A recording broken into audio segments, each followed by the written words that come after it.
Olá, telespectadores, aqui é Letícia Santos do programa Conexão Preta, TV MOL e Conexão Preta com você.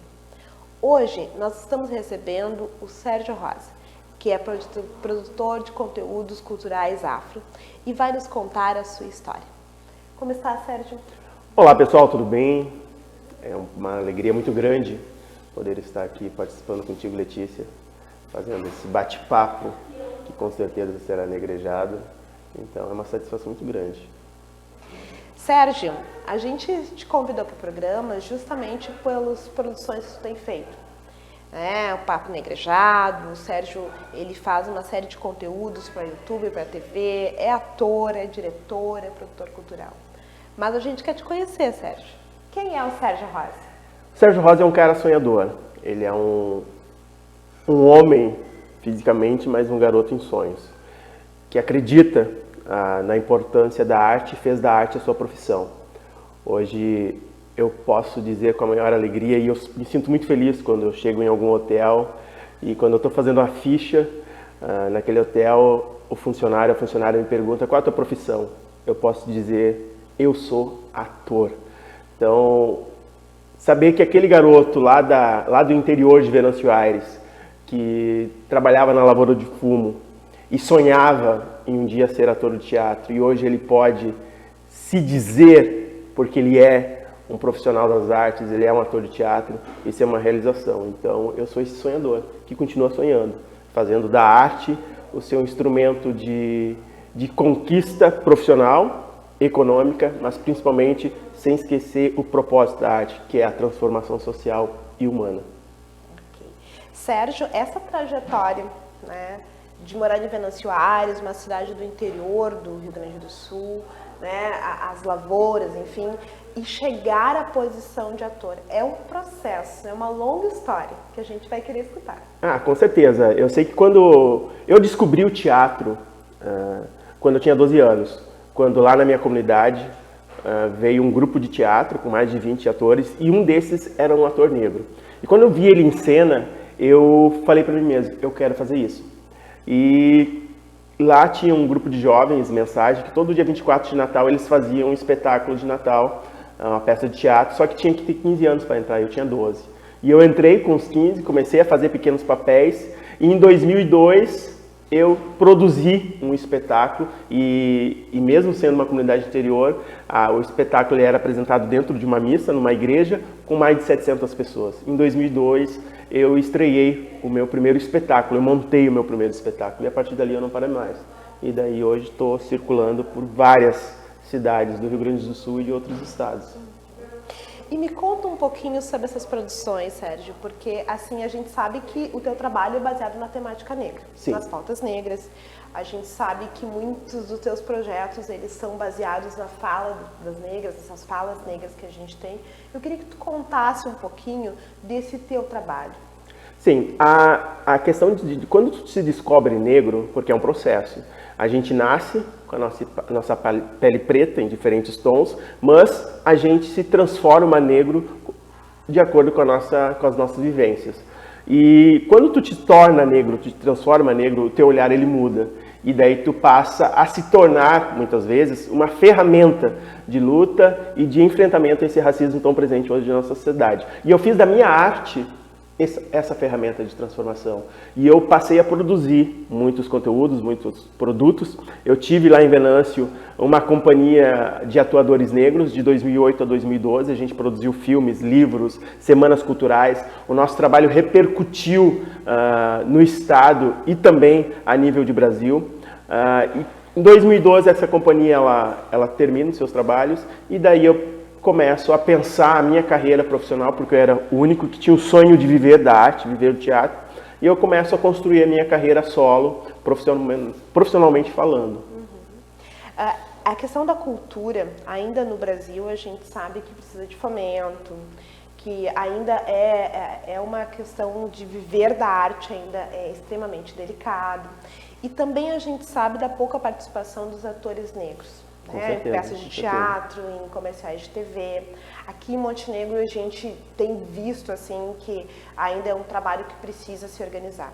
Tu tem essa experiência além de estadual, eu sei que tem uma experiência nacional. Sim. Como tu vê essa questão da participação dos atores negros? É uma carência muito grande. E toda vez que a gente vê um corpo negro em cena, é um ato político de enfrentamento ao racismo. Porque o nosso corpo, onde quer que ele esteja, dentro dessa estrutura racista que a gente vive, ele é um ato político de enfrentamento ao racismo. Seja no restaurante que eu vou almoçar, ou seja no palco que eu vou estar contracenando. E hoje em dia, ainda, muitos das peças, dos filmes, das campanhas publicitárias, são poucos os negros que estão ocupando esses espaços. A gente pode ver nas campanhas publicitárias, por exemplo, que são as que são mais rentáveis, digamos assim, são poucos os negros que estão lá vendendo aquele produto, mas são muitos os negros que estão consumindo esse produto.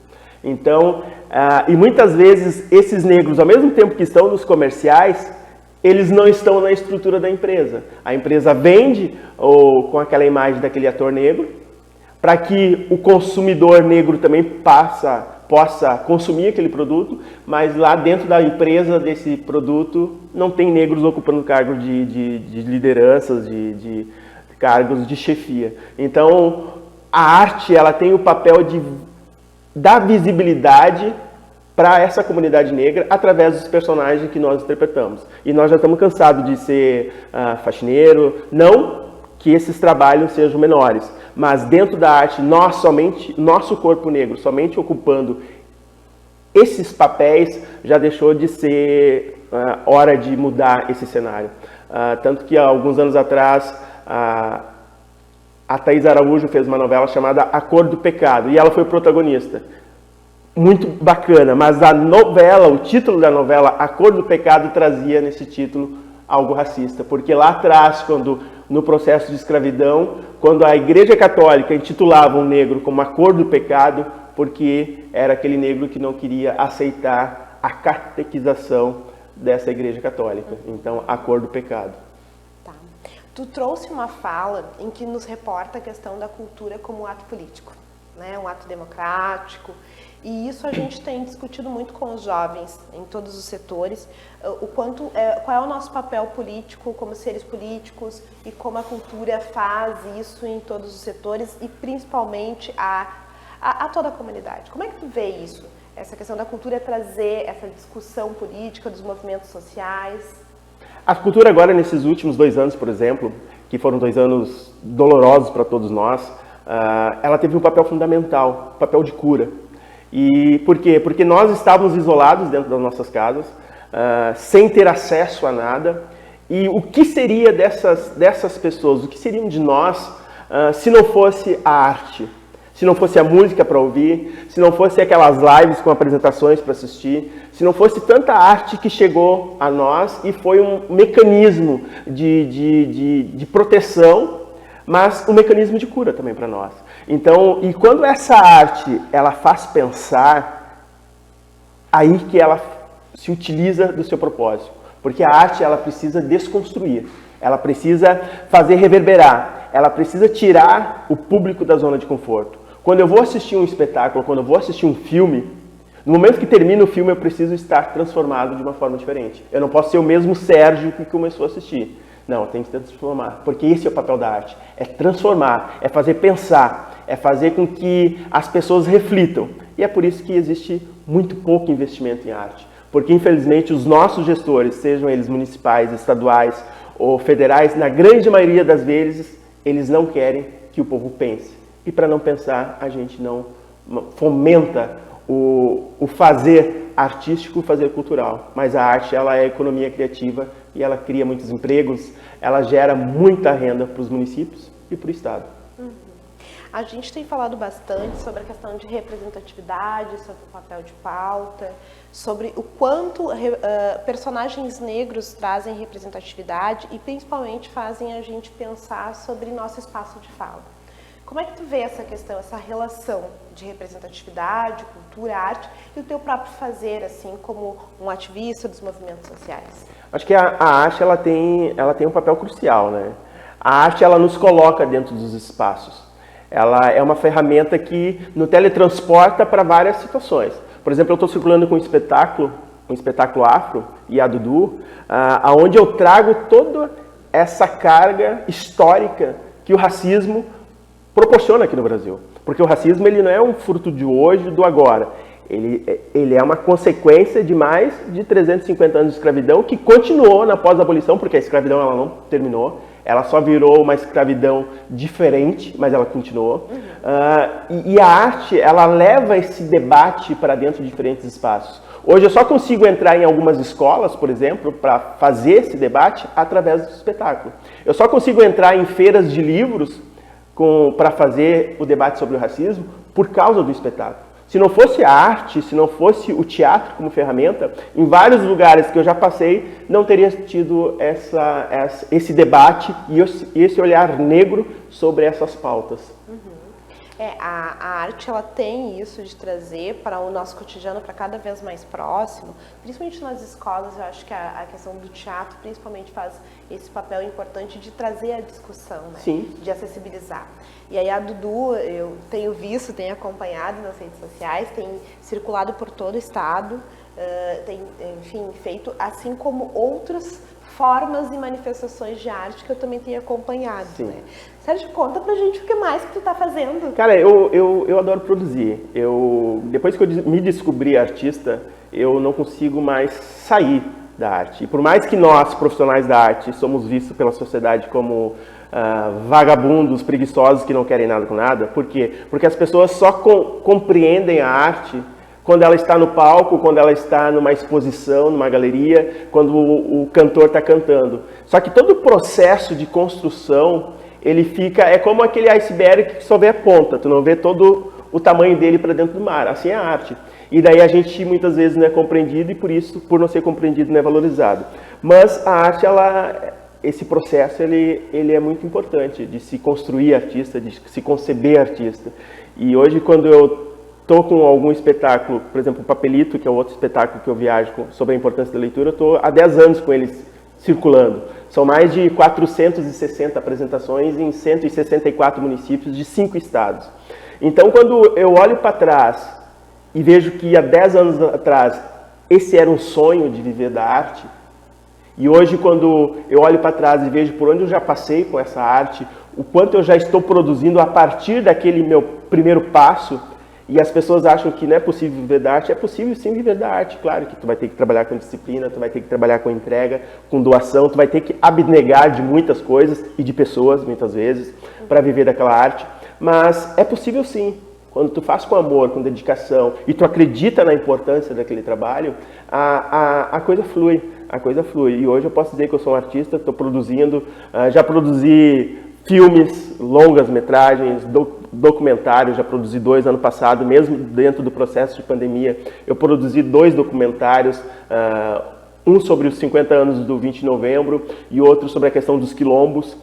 Estou produzindo outro documentário lá em Venâncio Aires, que tem o propósito de trazer a visibilidade à comunidade negra, porque infelizmente, como a gente mora em regiões de colonização alemã e italiana, geralmente quando os municípios divulgam o município, eles buscam invisibilizar a comunidade negra, como se a comunidade negra não fizesse parte da colonização daquele município, mas somente a colonização alemã ou a italiana, e eles acabam escondendo essa comunidade negra, e quando colocam algum preto nesses vídeos institucionais do município, é com o intuito de silenciar a comunidade negra. Se caso a comunidade negra vier reclamar que não tem representatividade, eles dizem, mas tem aquela pessoa lá que participou, ela é negra. Então, não. A arte ela tem que dar visibilidade, quando ela é feita com esse intuito institucional, de dar visibilidade para o todo. E se é para o todo, nós negros fazemos parte, sim, porque nós colonizamos. É um debate que a gente faz sobre a participação do negro de forma adequada, sim, de forma respeitosa, sim. E dentro das mesmas possibilidades. Com certeza, com certeza. É o que a gente discute muito sobre a real participação do povo negro nas produções e principalmente nos mídias institucionais. Com certeza. Que refletem uma região e refletem uma cidade. Tá, mas tu não contou tudo. Me disseram que tu tem produzido material para livros, sim, me disseram que Eu trabalho muito com... Eu gosto... Que tu vai deixar o contato isso. Aqui pra gente. Eu tenho... Durante 2 anos e meio eu produzi uma coluna chamada Coluna Baiumi, onde eu trazia para dentro dessa coluna, que era uma coluna no formato tabloide, jornal tabloide, trazia as pautas negras com narrativas de pessoas negras das mais diferentes regiões do Brasil e do mundo. Terminando essa coluna, eu transferi essa ideia para dentro de um canal no YouTube chamado Canal Afrocena, aonde eu produzo nessa mesma linguagem, só que na linguagem audiovisual, programas também relacionados a pautas negras. E uma dessas pautas, dentro da coluna Baiumi, foi a questão dos clubes sociais negros, que são os nossos espaços de resistências há décadas aqui no estado e a nível de Brasil também. Hoje, o Rio Grande do Sul, se a gente for mapear, são vários clubes sociais negros, assim como Floresta Montenegrina, aqui no município de Montenegro, é um espaço de resistência e de resiliência. E quando eu busco trazer essas histórias, ouvindo essas pessoas que fazem parte, eu consegui trazer mais de 20 clubes para dentro dessa contextualização, de resgate e de textualização. E, com certeza, a minha ideia é reunir ainda mais outros e futuramente produzir um livro trazendo essas histórias, para que as nossas identidades e as nossas referências, que são esses clubes sociais negros, muitas vezes instalados em espaços embranquecidos, e muitas vezes com esse embranquecimento, não querendo esses clubes sociais negros lá nesses espaços, é importante a gente trazer essas histórias para que essas histórias sejam popularizadas. Existem muitas pesquisas sobre clubes sociais negros, mas são pesquisas muitas vezes que ficam dentro dos espaços acadêmicos. E a gente precisa levar essas histórias para a nossa comunidade, porque é lá que a gente fortalece nosso povo preto, que vai fortalecer esses espaços. A coluna Baiumi, eu pude acompanhar, né, algumas edições da coluna, contando sobre alguns clubes, inclusive sobre a Sociedade Floresta. Ela teve um papel bem importante no sentido de preservar a história e cultura africana, e da diáspora africana, a história e cultura afro-brasileira, mas principalmente para contar da trajetória desses espaços de resistência.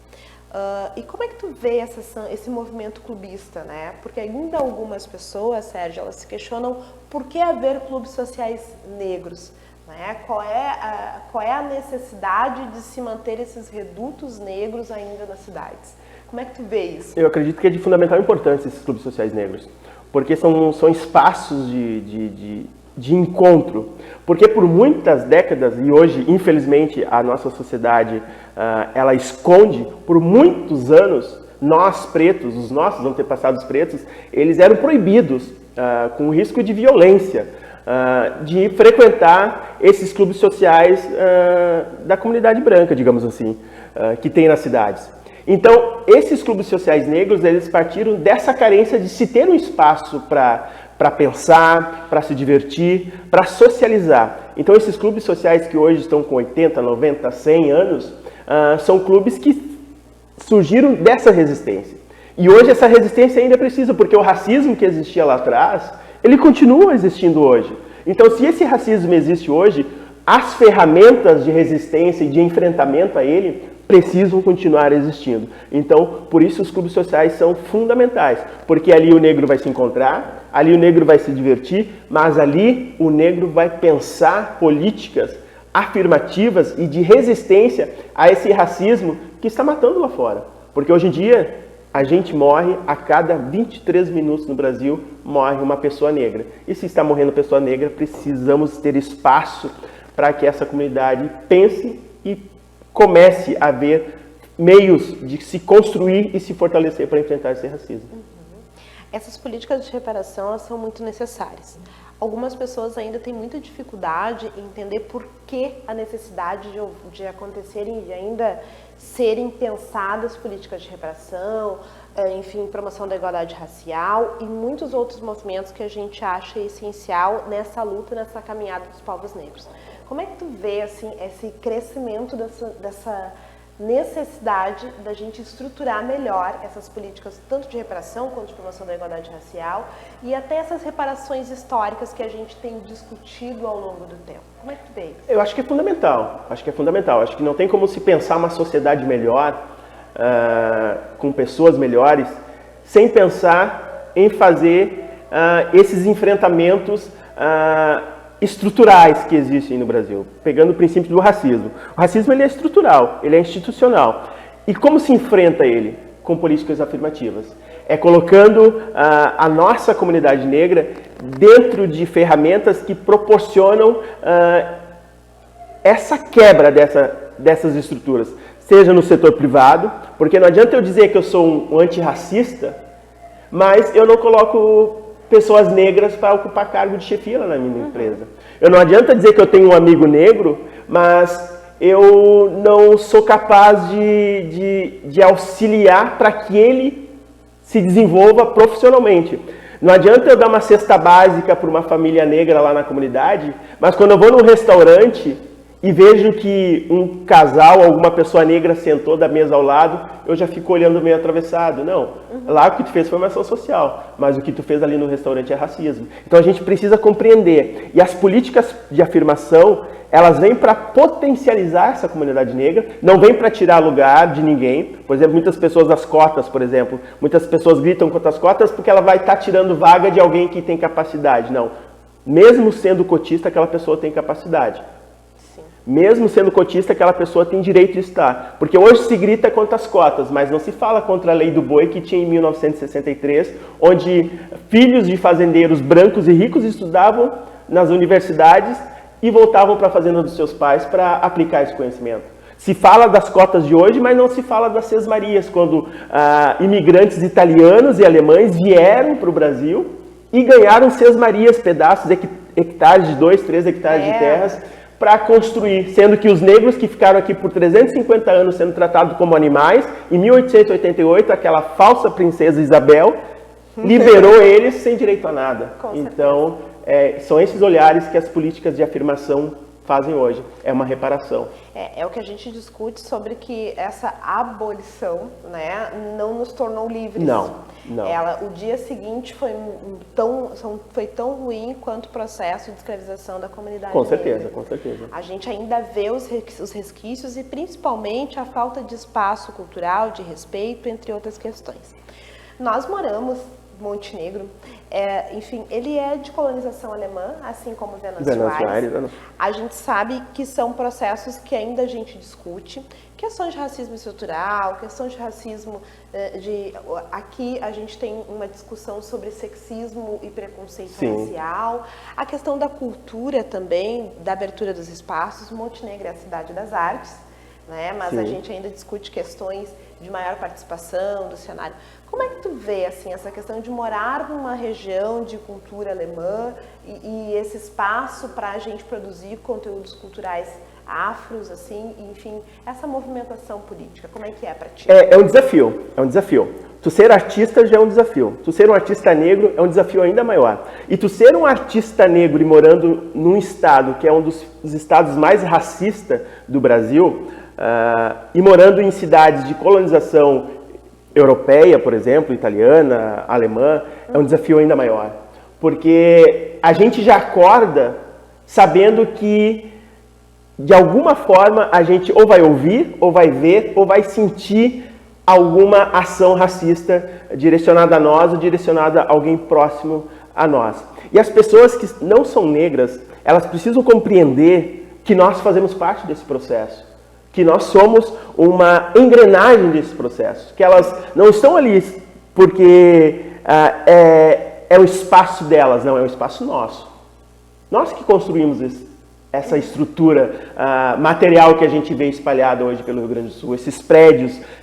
Tem sangue negro ali, ou sangue negro escravizado, ou sangue negro operário, mas tem sangue negro ali. E as pessoas precisam compreender isso. E nós temos os mesmos direitos de qualquer outra pessoa branca. E as pessoas precisam entender isso, que quando tem uma pessoa negra andando na rua, ela não deve ser vista como suspeita, porque eu lá em Venâncio, e com certeza muitos negros aqui em Montenegro, quando ando na rua e vê alguém, uma pessoa branca olha e vê essa pessoa negra, ela vai segurar a bolsa porque ela vai pensar que aquela pessoa preta vai assaltar. Isso lá em Venâncio acontece comigo, mesmo minha cara preta estampando os jornais da cidade. Então, as pessoas precisam... Tu sendo uma pessoa pública. Pública. As pessoas precisam compreender que nós somos, digamos assim, acionistas dessa empresa chamada Brasil, da mesma forma que vocês, que são descendentes de colonização europeia. E não adianta a gente se camuflar dentro da questão vidas negras importa, ou eu sou antirracista, se a gente não viver na prática esse antirracismo. Vida negra importa, mas qual vida negra importa para ti? Eu sou antirracista, tá, mas de que forma tu faz esse antirracismo? Então, a gente precisa compreender, mas as pessoas dessas comunidades precisam compreender que sim, nós somos e nós merecemos e nós precisamos estar nessas comunidades de direito e de poderes, assim como qualquer outra pessoa branca está. Eu lá em Venâncio, as pessoas aqui de Montenegro também. E eu não quero mais poder ir para uma cidade com o meu espetáculo e me sentir um objeto estranho enquanto eu estou circulando pelaquela cidade. Porque eu sou uma pessoa negra circulando, opa, tem alguém diferente aí. Então as pessoas precisam compreender isso. Perspectivas de futuro. A gente sabe que os movimentos sociais, eles têm um longo trabalho.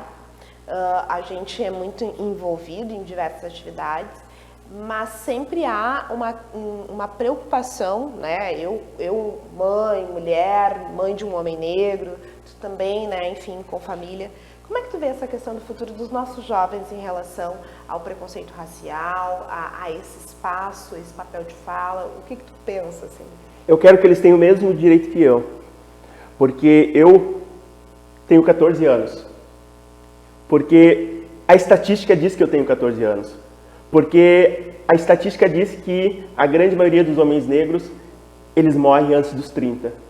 Então eu quero que esses jovens tenham o direito de nascer, assim como eu tive o direito de nascer e hoje ter 14 anos. Eu quero que eles cheguem a essa fase de embrionagem e possam nascer.